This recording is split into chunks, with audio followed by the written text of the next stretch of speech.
Good evening, everyone. Welcome to today's post-match press conference. We have Heads Coach Pascal Jansen. If you have any questions, please raise your hand.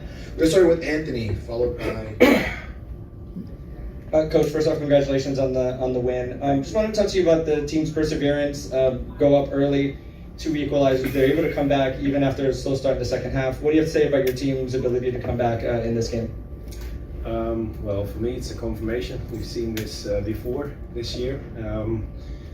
What I always tell my guys is this is part of our toolbox. So we can always grab that tool whenever necessary, and today we showed that again. Matt. Hey Coach, Matt May from Hudson River Blue. Congrats on the win. Thank you. Just a simple question for you. Any update on Matt, the injury, and is he okay? Well,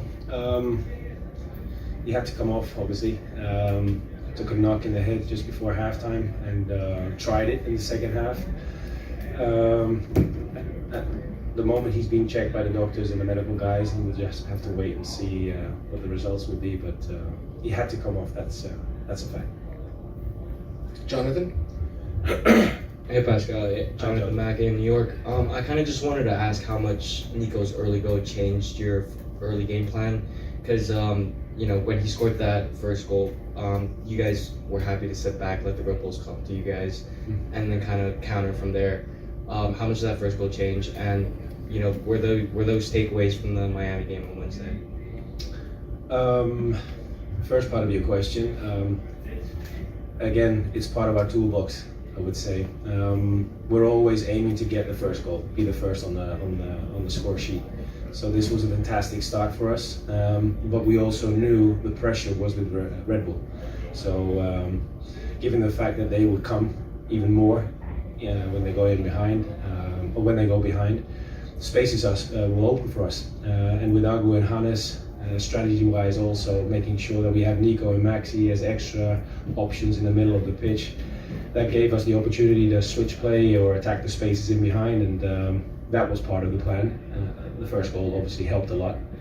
The second question? Were those kind of takeaways from the Miami game, seeing as how you guys had been playing from the back? No, the thing was, in the Miami game, I think we played pretty decent up until 70 minutes or so.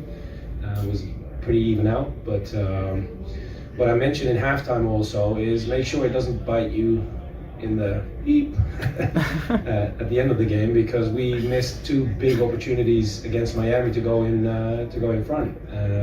So that was part of our conversation during halftime, and the resilience was there, even though we got the equalizer quite early. But we had a couple of chances to finish up after that as well. We'll go with Andrew, followed by Michael. Hi, Andrew Lee with Hudson River Blue. I wanted to ask you about Andres Pereira. He was very active in the air. We saw him score the header and then almost score that led to Thiago's goal. Since he took over as a starter, he's been sort of winning a lot of aerial duels and seen him crash the box a lot. What has he brought to your midfield, and in this game especially? How does his profile help you guys get the results like you got tonight? Well, your analysis is spot on. That's what that brings to our game. Beginning of the season, he wasn't quite fit, so he was working very hard in order to get himself ready to play. I, for one, was very curious about his profile because I haven't seen him that much, but he brings height, heading like you mentioned, but also his physical capacity is high level. He runs 11-12 Ks per game. Gives us the fluidity that we need in midfield also with Aiden. It's a good pair where Aiden is one of the first options in the build-up sequences. Pepe is starting to see better and better when he has to join in as a second one or stay away, and he can cover ground, so he's also capable of getting himself into the box. And I, for one, am very happy that he has joined the set pieces as well, because he's been so close throughout the season, but he had to get himself on the scoreboard, and that's the next goal. Go ahead, Michael. Michael Batista, New York Sports Nation and Hudson River Blue. Can you please talk about what it felt like for you to see your team lift the Hudson River Derby trophy at the end of the game? You had a large contingent, maybe 3 or 4 sections of fans in the upper deck. Just talk about, what do you think that feels like for the players and for you, since your first time, winning that rivalry trophy? Yeah, it's massive. I was very pleasantly surprised by how many blue shirts I saw in this red stadium, because I was told in the beginning of the week that the people from New York, that is from our side, do not like to come to this stadium, but I'm hoping they will be here many more times and with a bigger crowd even, because we love to give them these kind of performances.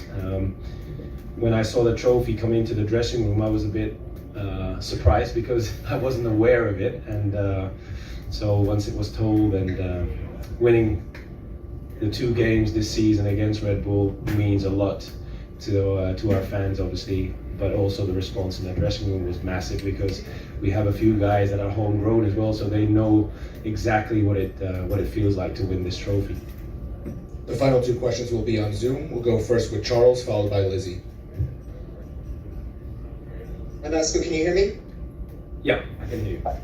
This is Charles Bell from MLSsoccer.com. Congrats on the win. Justin Hack, speaking to the broadcast post-game, said that you encouraged him to step up into midfield, and he said he saw a loose touch that led to the first goal, which, as you mentioned, was so important. Yeah. And there was one of many moments where you guys looked more like the pressing team than the Red Bulls did. Could you just give a little insight into some of those cues maybe, and how you set things up to be on the front foot in such key moments?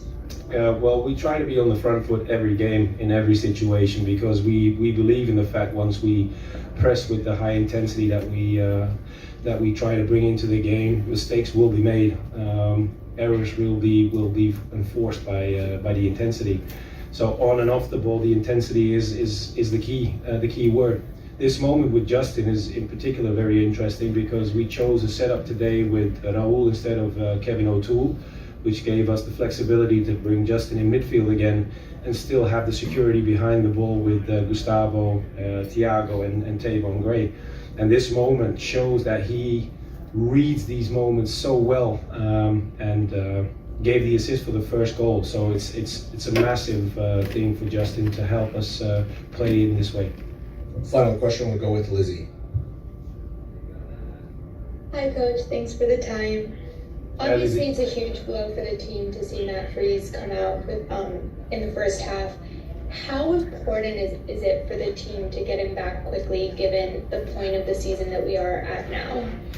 Obviously very important. Matt is a key player for our team. Has done very well this season, helped the team a lot. So hopefully the damage is not too big and that he will be available soon again. On the other hand, it's also very important that we realize that every player in the team has to be prepared for the playoffs. So if Matt has to take a little more time in order to prepare himself for the playoffs, Tomas is an excellent substitute. Thank you, everybody. Thank you, everybody. Thank you. Thank you.